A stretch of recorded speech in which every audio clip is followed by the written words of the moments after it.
নমস্কাৰ মৰমৰ শিক্ষাৰ্থীসকল মই আজি তোমালোকৰ কাৰণে আলোচনা কৰিবলৈ লোৱা বিষয়টো হ'ল ব্যাকৰণৰ এটা একেবাৰে সৰু সাধাৰণ কথা কিন্তু আমি সেই সৰু সাধাৰণ কথাটো নজনাৰ কাৰণে বহুত সময়ত ভুল কৰোঁ আৰু তোমালোকে ইতিমধ্যে তোমালোকৰ আপোন পাঠৰ ভোগালী বিহু কবিতাটো পঢ়িলা আৰু সেই কবিতাটিৰ অনুশীলনীত 21 নম্বৰ পৃষ্ঠাত এটা বিষয় তোমালোকৰ কাৰণে আলোচনা কৰা আছে আৰু তাৰে কেইটামান শব্দ মই বোৰ্ডত লিখি লৈছো প্ৰথমতে আহাচোন আমি বোৰ্ডত লিখা কথাখিনি এবাৰ পঢ়ি চাওঁ আৰু তোমালোকে ভিডিওটো যেতিয়া চাই থাকিবা তেতিয়া তোমালোকে পাঠ্যপুথিখন লগত ৰাখিবা এতিয়া চোৱা মই বোৰ্ডত এটা উদাহৰণ বুলি লিখি কেইবাটাও শব্দ লিখিছো ইতিমধ্যে তোমালোকৰ অনুশীলনীত খালি ঠাইত তোমালোকক নতুন শব্দ সাজিবলৈ দিয়া হৈছে সেইটো নহৰি মই শব্দবোৰ লিখি দিছো আৰু সেইমতে মই আলোচনা কৰি যাম তোমালোকে চোৱা প্ৰথমতে মই লিখিছো পাম পামৰ লগত যোগ কৰিছো মই ন যোগ পাম নাপাম বা নেপাম থবা থবা শব্দটোৰ লগত মই ন যোগ থবা নথবা পাও ন যোগ পাও নাপাও দিব ন যোগ দিব নিদিব শুনে ন যোগ শুনে নুশুনে মই তোমালোকৰ পাঠত থকা আটাইকেইটা শব্দই লিখা নাই মই এইকেইটা শব্দ বুলি কৈছো এতিয়া আচলতে এইকেইটা হৈছে একোটা ক্ৰিয়াপদ আৰু এই ক্ৰিয়াপদ বিলাকৰ লগত ন যোগ হৈ নাপাম বা নেপাম নথবা নাপাও নিদিব নুশুনে আমি এনেদৰে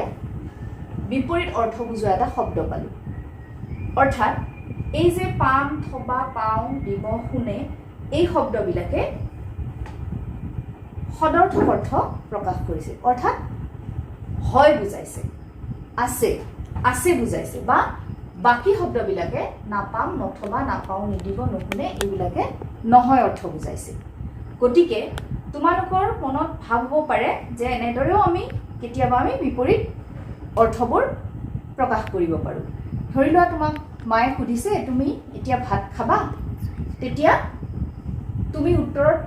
নাখাওঁ বুলি ক'ব পাৰা বা খাওঁ বুলি ক'ব পাৰা যদি খাবলৈ মন গৈছে তেতিয়া তুমি ক'বা যে খাম খাম বা নাখাম আমি এনেদৰে এই শব্দবোৰ প্ৰতিদিনে ব্যৱহাৰ কৰোঁ আচলতে তোমালোকে ষষ্ঠ শ্ৰেণীত ক্ৰিয়াপদৰ তোমালোকে ভাগবিলাকৰ বিষয়ে পঢ়িবলৈ পাবা আৰু তেতিয়া তোমালোকে ক্ৰিয়াপদৰ বিভিন্ন ভাগৰ বিষয়ে যেতিয়া জানিবা তেতিয়া তোমালোকে এটা অন্য এটা ক্ৰিয়াপদৰ ভাগৰ বিষয়ে পঢ়িবলৈ পাবা সেয়া হ'ল যে ক্ৰিয়াপদক আমি আছে বা নাই হোৱা বা নোহোৱা অৰ্থত ক্ৰিয়াপদক আমি দুটা ভাগত ভাগ কৰিব পাৰোঁ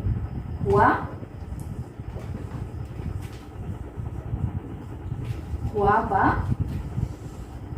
নোহোৱা অৰ্থ বুজাবলৈ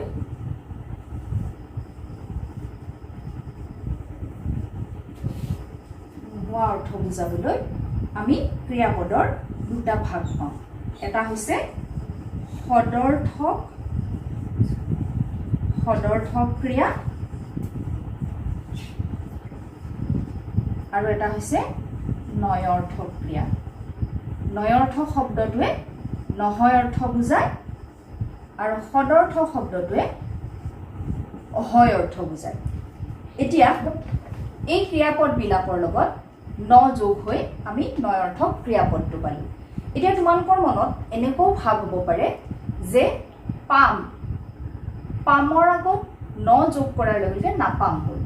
আৰু সাধাৰণতে তোমালোকে নেপামটো খুব কম মানুহে ব্যৱহাৰ কৰে গতিকে তোমালোকে পৰাপক্ষত নাপাম বুলিয়ে ক'বলৈ যত্ন কৰিবা তথাপি ঠাই বিশেষে কিছুমানে নেপাম বুলি কয় সেইটোও শুদ্ধ থবাটো আমি নথবা পালোঁ পাওঁটো আমি নাপাওঁ পালোঁ কিন্তু আমি দিবটো নাদিব কিয় নাপালোঁ বা শুনেটো আমি নাশুনে কিয় নাপালোঁ ঠিক তেনেকৈ আমি আছেটো আমি নাছে বুলি কিয় নকওঁ গতিকে ইয়াৰ অন্তৰালত কেইটামান কথা আছে এটা সৰু কথা তোমালোকে মন দিলে হ'ল কথাটো হ'ল যে এই যে ক্ৰিয়াপদটো আমি পাম থবা পাওঁ দিব শুনে এই ক্ৰিয়াপদটো আচলতে এইটো ইয়াত এটা ধাতু লুকাই আছে সেইটো তোমালোকে এতিয়া ধাতু বুলি ক'লে বুজি নাপাবা ধাতুৰ পৰা আমি ক্ৰিয়াপদ এটা পাওঁ এতিয়া তোমালোকে ক্ৰিয়াপদ বুলি জানি থোৱা এই ক্ৰিয়াপদ বিলাকৰ আদি স্বৰধ্বনি অনুসৰি এই আমি নয়ৰ্থক শব্দটো পাওঁ এতিয়া আদি স্বৰধ্বনি বুলি কোৱাৰ লগে লগে প যোগ আ পৰ লগত কি স্বৰবৰ্ণ যোগ হৈ আছে আমি প আ বুলি কওঁতে আমি কি উচ্চাৰণত শুনিবলৈ পাইছো আ গতিকে এই আ স্বৰধ্বনিটো গৈ নত যোগ হৈ হোৱাৰ কাৰণে কি হ'ল নাপাম হ'ল আৰু কেতিয়াবা আ স্বৰধ্বনি যোগ নহয় এই স্বৰধ্বনি যোগ হোৱাৰ কাৰণে নেপামো হ'ব পাৰে তাৰপিছত দ্বিতীয়তে চোৱা দ্বিতীয়টো ঠিক তেনেকৈ থবা থটো উচ্চাৰণ কৰাৰ লগে লগে আমি কি উচ্চাৰণ কৰোঁতে আমাৰ শব্দটোৰ লগত আহি গৈছে স্বৰধ্বনি থ অ এটা আহিছে গতিকে এই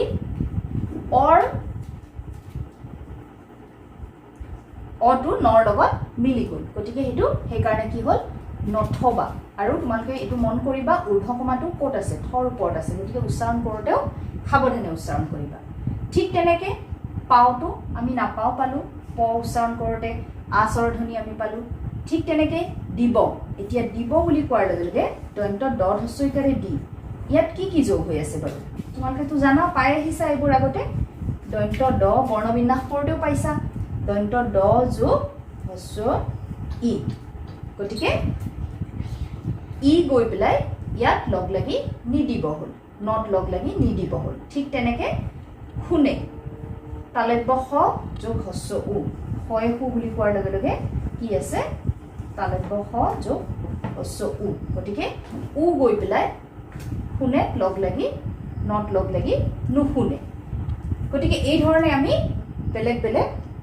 নৰ্থক শব্দকেইটা পালোঁ এতিয়া তোমালোকক এইখিনিতে এই নিয়মটো এই যে আদি স্বৰধ্বনি অনুসৰি যে আমি শব্দটো বেলেগ বেলেগ পালোঁ সেই কথাটোকে ওৰ ক্ষেত্ৰত ও স্বৰধ্বনিটোৰ ক্ষেত্ৰত আকৌ নাখাতে গতিকে সেইটো তোমালোকে মন কৰিবা এতিয়া মই এটা শব্দ লিখিম আৰু সেই কিছুমান এনেকুৱা শব্দ পাম যিবিলাকত কেতিয়াবা খুব কম আছে তেনেকুৱা শব্দ আৰু সেইকাৰণে মই এইটো কথা তোমালোকৰ পাঠত নাই কিন্তু মই লগত উল্লেখ কৰি দিছোঁ তোমালোকৰ মনত প্ৰশ্ন হ'ব পাৰে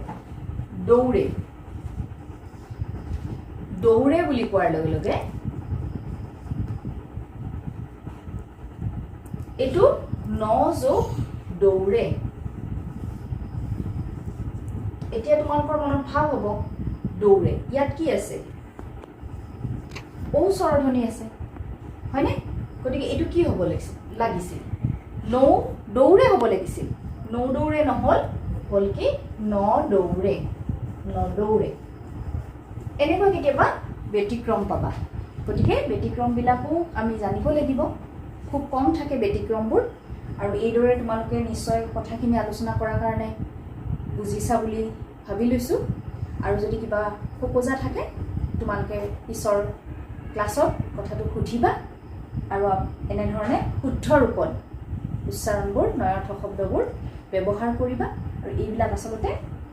আছে বা নাই সেই অৰ্থ বুজাবৰ কাৰণে ব্যৱহাৰ কৰা কিছুমান শব্দ আজিলৈ ইমানতে এৰিছোঁ ধন্যবাদ